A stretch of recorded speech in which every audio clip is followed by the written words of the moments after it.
A 19-year-old girl vanished under mysterious circumstances. Her car was found abandoned right on a bridge, immediately raising suspicions with the police.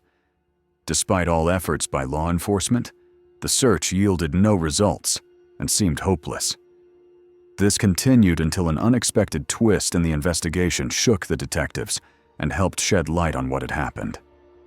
Sarah Stern was born on March 24, 1997, in the small town of Neptune, New Jersey. From an early age, she showed a strong creative streak and had a particular passion for painting.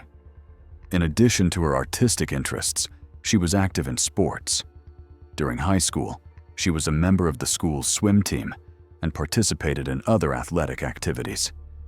When she was 16, her family suffered a great loss. Sarah's mother passed away from cancer, and from that point on, she lived with her father. She also had a loyal companion, a dog named Buddy, whom she loved deeply and cared for attentively. After graduating high school, Sarah chose to pursue her artistic talents and enrolled in a local college, where she studied art and television production. Around this time, she began seriously considering moving to Canada after completing her education. In December 2016, when Sarah was 19, her father left town for a few days, leaving her alone at home. She had planned to spend the weekend hanging out with friends and relaxing, but those plans were suddenly disrupted. At around 2:30 a.m. on December 3rd, a taxi driver called the police. He reported that while driving across a bridge over the river, he noticed a parked car on the side of the road.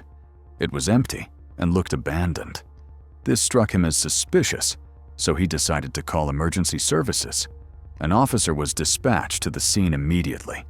Upon inspecting the vehicle, the officer found that the doors were unlocked and the keys were still in the ignition.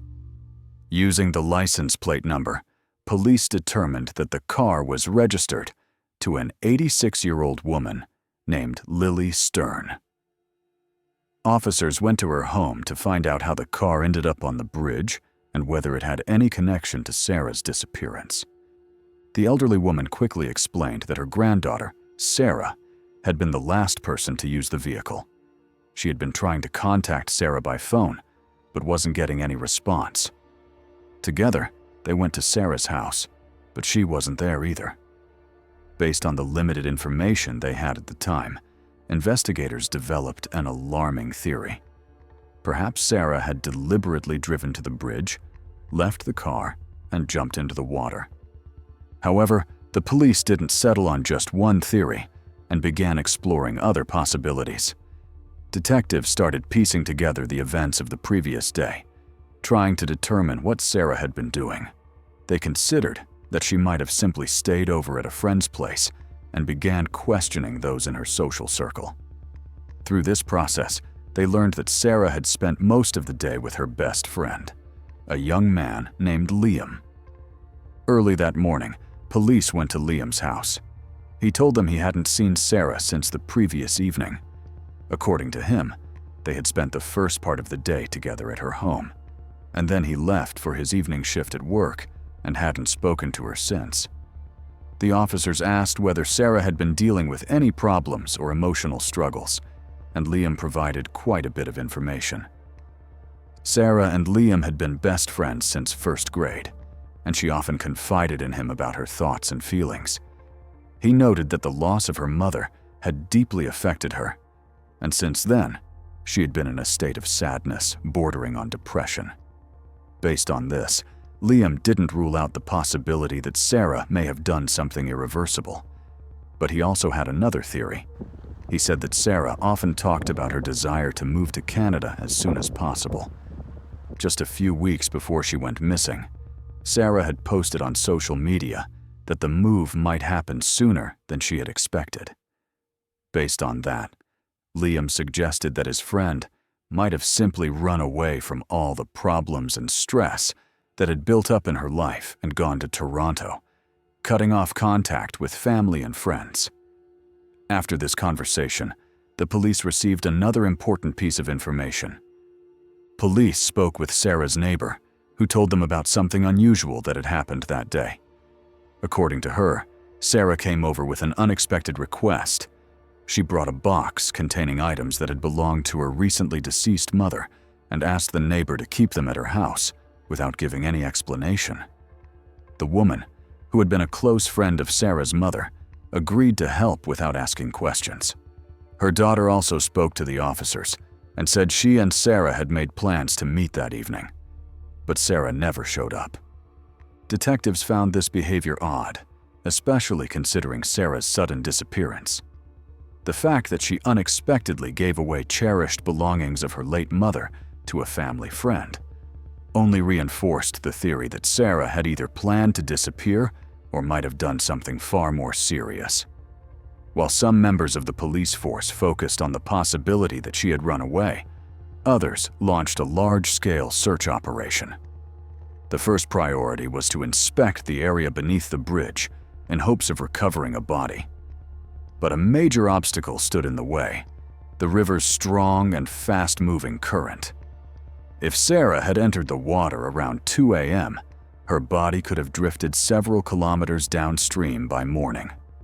Nevertheless, experienced divers were brought in, along with volunteers assigned to search both riverbanks and the surrounding areas. Sarah's father, upon learning what had happened, immediately returned to town, traveling hundreds of kilometers, and joined the search efforts. He spoke to the press, asking for help and urging anyone with information about Sarah's disappearance to come forward. That same day, police paid another visit to Liam. They wanted to obtain a more detailed timeline of the day she went missing and determine whether there had been any signs in Sarah's behavior that she was planning something serious. Liam told them that they had spent most of the day at her house playing video games. The only time Sarah had left the house was to drop off her mother's belongings with the neighbor. After that, they went together to a Taco Bell restaurant before returning home.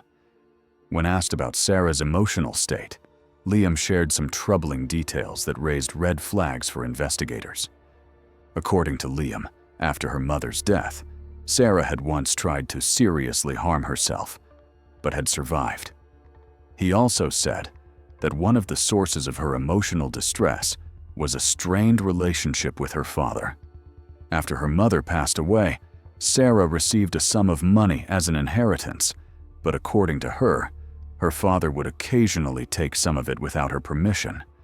Because of this, she lost trust in him and dreamed more and more of leaving for Canada to start a new life, far away from her family. The police contacted nearby neighbors and noticed a surveillance camera installed on one of the houses, which captured the area around Sarah's home. After reviewing the footage, investigators were able to confirm Liam's account. The video clearly showed Sarah leaving and returning with a friend. Later, around 5 p.m., Liam was seen leaving for work, and at 11:45 p.m., Sarah's grandmother's car was seen leaving the driveway. Police were almost certain Sarah was the one driving. A few hours later, when officers came to Sarah's house, she was no longer there. After that, Sarah never appeared on surveillance footage again. All of this led investigators to a grim possibility that she may have actually jumped from the bridge. While divers continued to comb the river in vain, hoping to find Sarah or any of her belongings, police kept interviewing her friends and invited a young man named Preston to the station. Preston lived in the same building as Liam, and they had gone to school together. He was also friends with Sarah and had even attended prom with her. Preston confirmed that Sarah had indeed been struggling emotionally and that she had a tense relationship with her father. Given everything, Preston believed it was possible that Sarah had either taken an irreversible step or had simply run away to Canada to start fresh. At the end of the interview, Preston broke down in tears, and the detectives let him go. Meanwhile, investigators searched Sarah's room and discovered all her personal documents and a large amount of Canadian cash. This only deepened their suspicion that she had not, in fact, fled the country. If she truly planned to leave, she likely wouldn't have left her documents behind. Detectives recalled Liam's mention of the inheritance left by Sarah's mother and decided to take a closer look at the financial side of the case. Authorities discovered that Sarah had rented a safety deposit box where she stored around $25,000. This substantial amount remained untouched after her disappearance.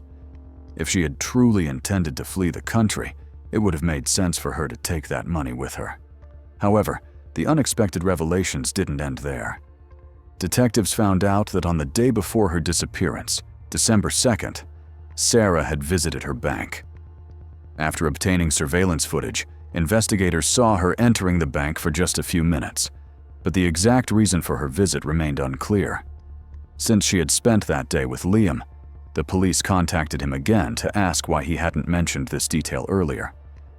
Liam confirmed that they had gone to the bank together and said he had already mentioned it in a previous conversation with other officers. He added that he didn't know the purpose of Sarah's visit, but noted that she regularly withdrew money from her account. Liam also shared how Sarah had come into possession of that money. Several months before she vanished, they had visited her late mother's house to sort through her belongings. There, Sarah had discovered a shoebox filled with cash. According to Liam, Sarah's mother had spent her life setting aside small amounts of money, and shortly before her death, she placed all of her savings in that box, intending to give it to her daughter. Apparently, she hadn't had the chance to do so in person, and Sarah only found the money years after her mother passed away. Most of the bills were quite old, so Sarah decided to deposit them in the bank, keeping a portion for her own needs. The police reasoned that it was highly unlikely Sarah would have left the country without taking such a large sum of money, especially without her documents. This led them to consider the Canada theory increasingly implausible.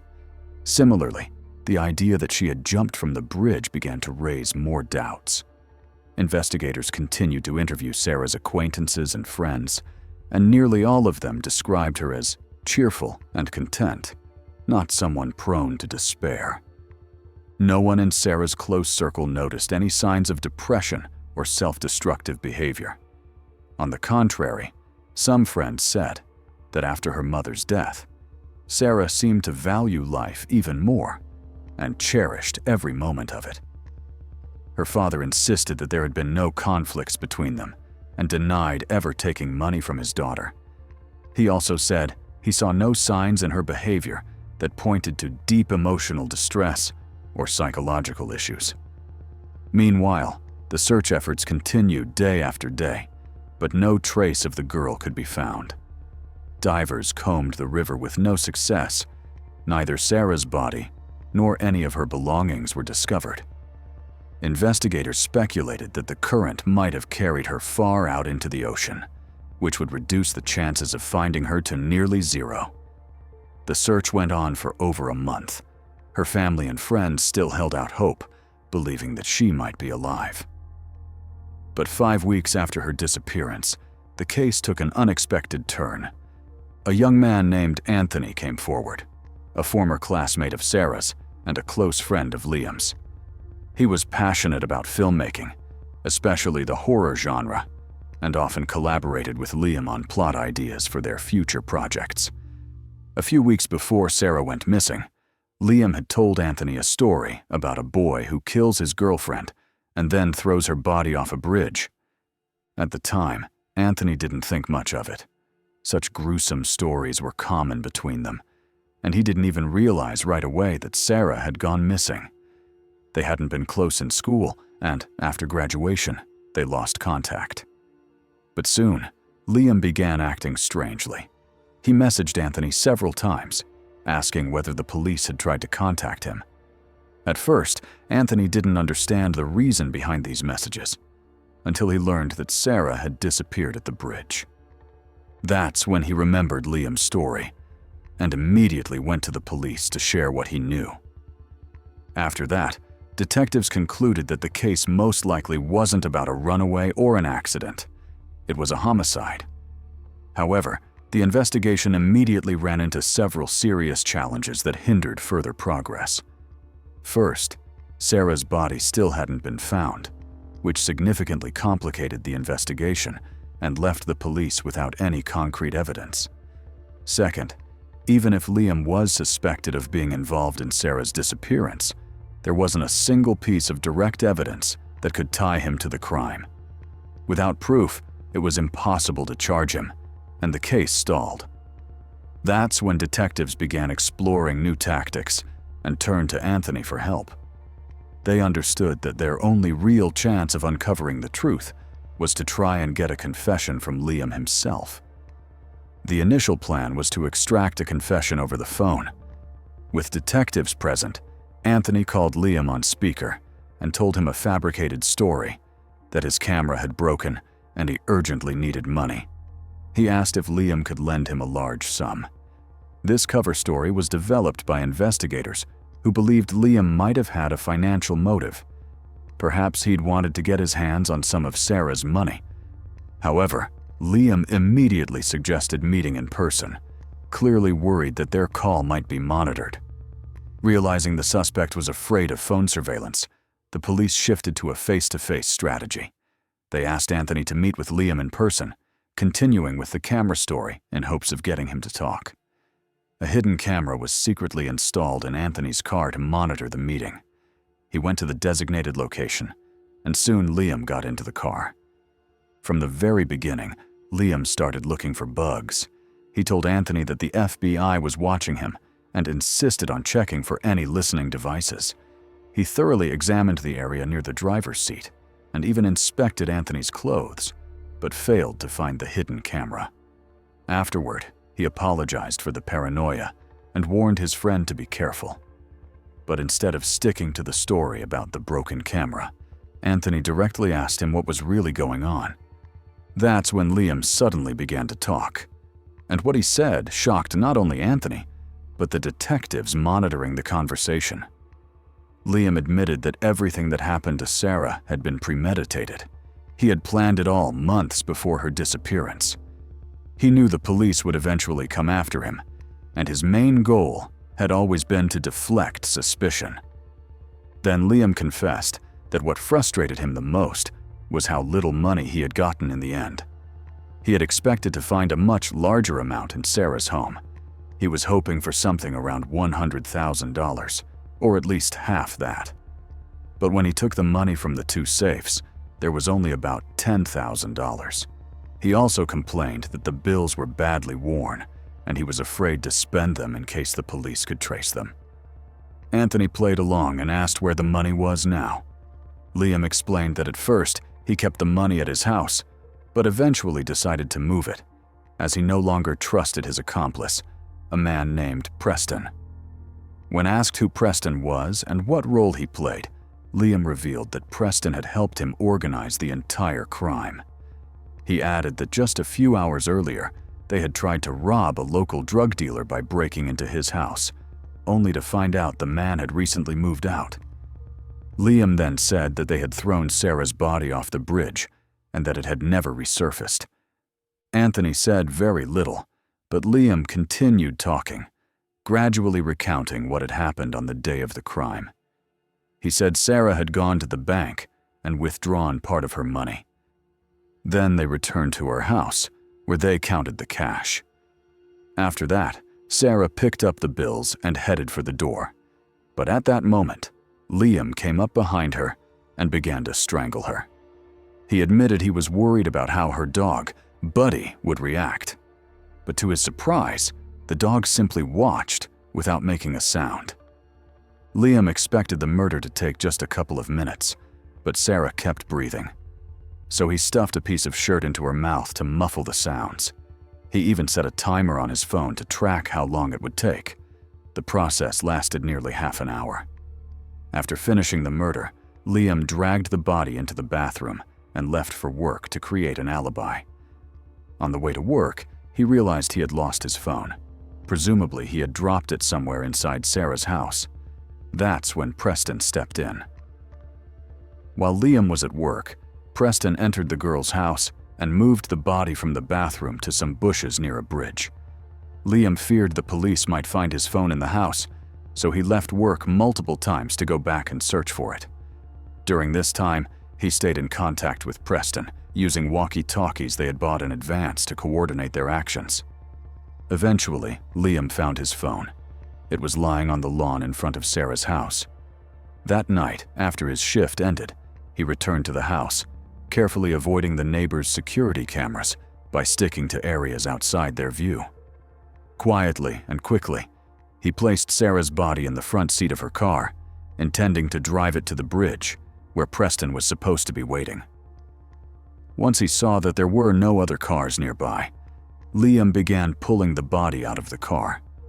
However, he had severely overestimated his strength, even though Sarah was petite. Moving her turned out to be much harder than expected. At the worst possible moment, just as he got the body out, 3 cars suddenly approached the bridge. Liam rushed to hide the body back in the car, but twisted his ankle. He was terrified the drivers might notice him and call the police. Luckily, he managed to shove the body back onto the passenger seat just seconds before the cars drove by. Around that time, Preston arrived at the bridge and helped his friend throw Sarah's body into the water. After finishing his story, Liam admitted that Anthony was the only person who knew the full truth. He once again complained about receiving far less money than he'd expected, but said it was still enough for him to enjoy life and throw parties with friends. Liam expressed hope that the whole Sarah situation was finally behind him, and that the police would never catch on. After hearing the confession, Anthony said it was time to go home. They said goodbye, and Liam stepped out of the car. With the recorded confession in hand, the detectives immediately approached Preston and brought him in for questioning. As soon as Preston found out that the police had Liam's confession, he agreed to cooperate. He confirmed Liam's story and admitted that the two of them had thrown Sarah's body into the river together. He went on to describe in detail how they had planned and executed the crime. Soon, Preston agreed to take investigators to Sarah's house and show them where the body had initially been placed, as well as where he had hidden it in the bushes. He also led police to a wooded area where they had hidden Sarah's safe. And there, officers recovered the stashed money. With statements and all the necessary evidence in hand, police immediately arrested both young men. When Liam was brought to the station and his belongings were confiscated, they found a key on his keyring that matched the lock on Sarah's safe, one of the most damning pieces of evidence against him. However, during questioning, Liam claimed his confession had all been an act. According to him, he thought the entire situation was a sort of rehearsal or audition for a horror film being made by their mutual friend Anthony, and he had simply wanted to land a role in the project. Despite this claim, the argument failed to convince the police, and the case was brought to court. Preston, meanwhile, agreed to a plea deal and testified against Liam. Since he hadn't participated directly in the murder, he was charged only with covering up the crime and helping to destroy evidence. He was sentenced to 18 years in prison, with the possibility of parole after 15. Liam continued to insist he was innocent.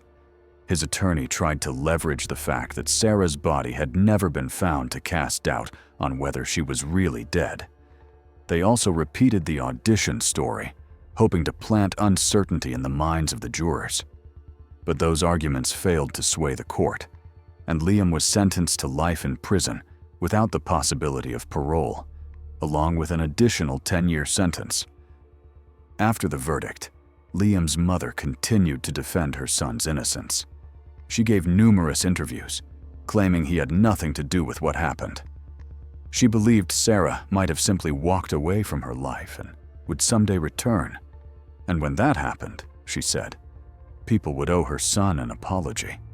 Sarah's father, who never had the chance to properly bury his daughter, chose to honor her memory in his own way. He established a scholarship for talented students with a passion for the arts, naming it after Sarah. If this story touched you, share your thoughts in the comments or record a video response. Take care of yourselves, and see you next time.